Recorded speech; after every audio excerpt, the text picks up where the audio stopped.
So here we're aiming to understand the regulation and control of the cardiac output, really putting all of the factors as far as the cardiac cycle, the function together, and then bringing in that autonomic nervous system control.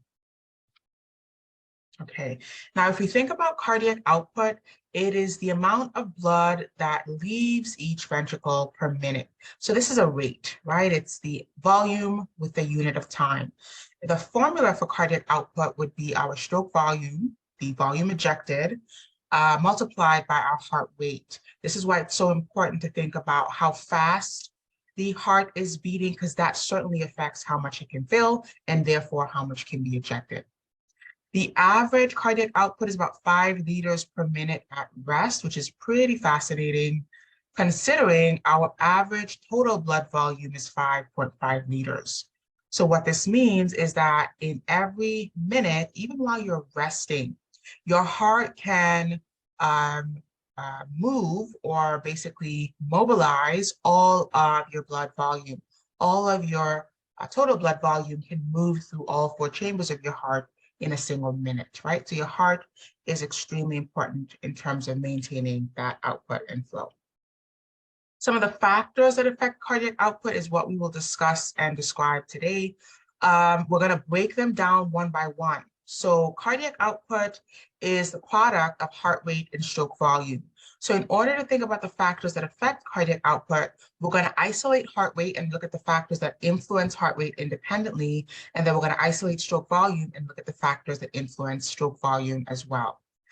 Now, there are various types of control. So there can be extrinsic mechanisms of control, things like neurons and hormones and neurotransmitters.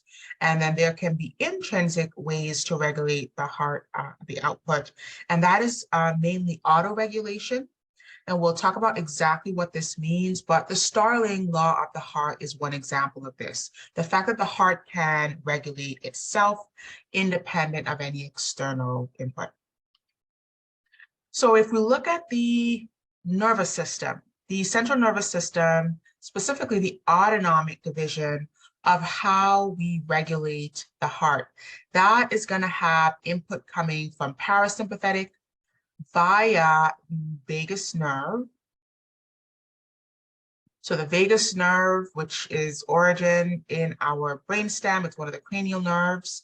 And then that's going to go all the way out, and it's only going to influence the autorhythmic cells, the pacemaker cells. So the SA node and then the AV node. It is not going to have any impact on the contractile cells. So think back to when we divided the cells of the heart into 2 types. The ones that can start the rhythm, the pacemaker, and then the contractile ones that can receive the impulse and actually have more of a function to contract the ventricles and the chambers. So parasympathetic only influences the nodal cells. The sympathetic system, which we know comes from the T1 to L2 segment, synapsing onto the sympathetic chain and then going out to the heart, that is going to influence the pacemaker cells as well as the contractile cells that form the myocardium in the ventricles. So really big difference there as far as the ventricular contractile cells not being influenced by the parasympathetic system. Okay, let's look at changes in heart rate. So heart rate determined by the firing rate or firing frequency of the SA nodal cells. So if we take the SA nodal cells, and we mentioned this earlier, we took those SA nodal cells, we took them out of the heart, out of the influence of our physiology, and let's say we put them into a petri dish in a lab somewhere, they would have an intrinsic firing rate of about 100 beats per minute. So under no external input, the heart rate would be at about 100 beats per minute. Now, because in our physiology, there's influence coming from the autonomic nervous system, more predominated by the parasympathetic system, that heart rate gets slowed to about 75 beats per minute. Okay, so that is where we get our resting heart rate from. That is going to be more of that parasympathetic influence predominating. If we get excited or anxious or nervous or scared, the sympathetic system will take over, and then that will bump the heart rate up, and then we'll get about at 100 beats per minute. So if we think about the neural input affecting the heart rate, sympathetic system can do that by way of nerves or neurotransmitter. Remember, if it is coming from a postsynaptic neuron, it's going to release the neurotransmitter. If it is coming from chromaffin cells in the adrenal medulla, it's going to release that as a hormone. So whether it's coming as a neurotransmitter via nerves or as a hormone in the blood, both will have the influence on beta-1 cells, which are the specific adrenergic receptors of the heart, specifically on the SA node. That's going to result in an increase in the open state of our sodium and calcium channels. And so it's going to be easier to depolarize the cells.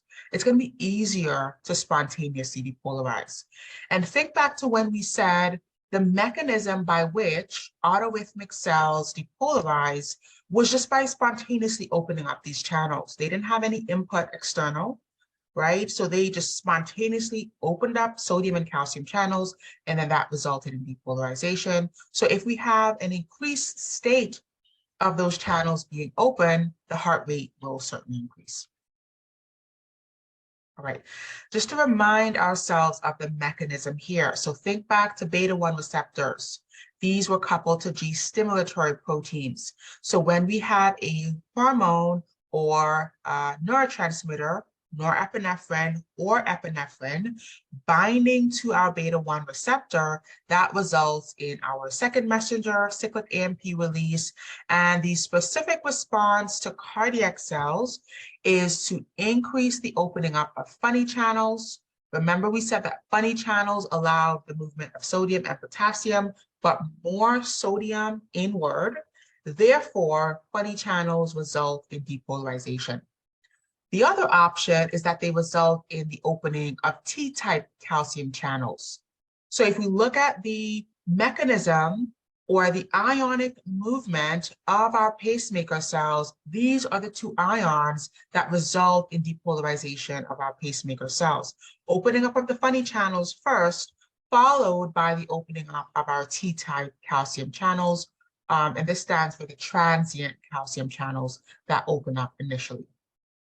So both of these types of responses will make it more favorable for depolarization to occur. Therefore, they're going to increase the heart rate.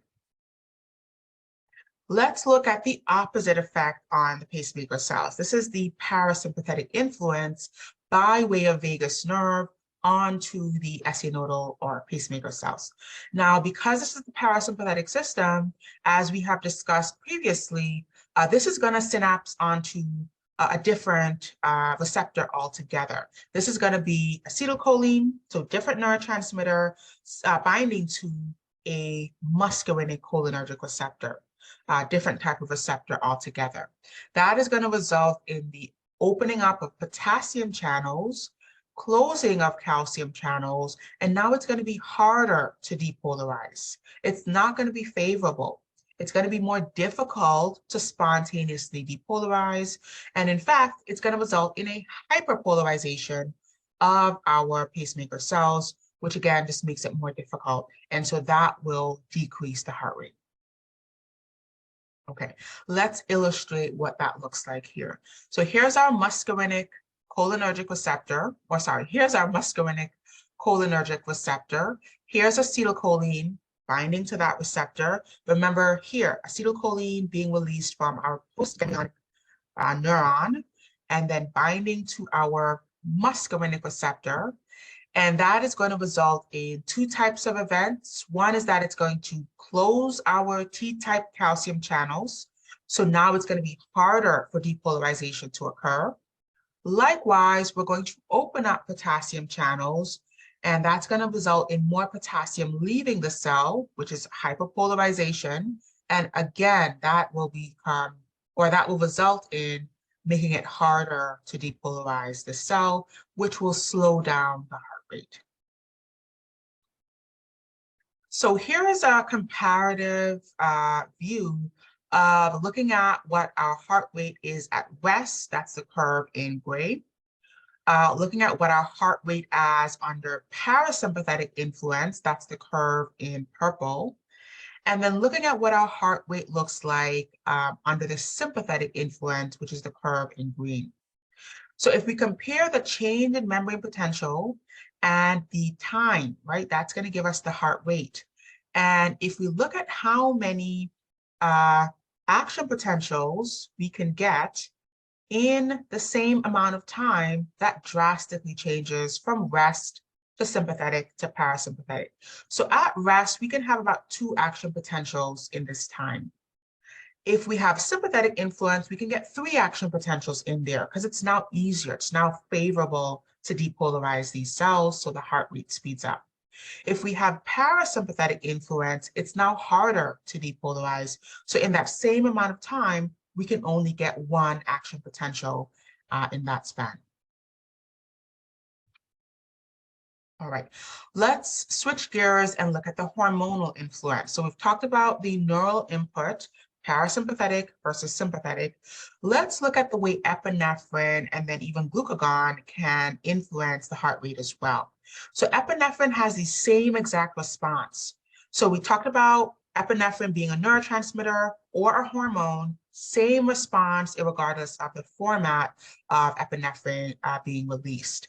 So it's going to bind to our beta-1 receptors, result in opening up of funny channels and T-type calcium channels, making it easier and more favorable to depolarize this SA nodal cells.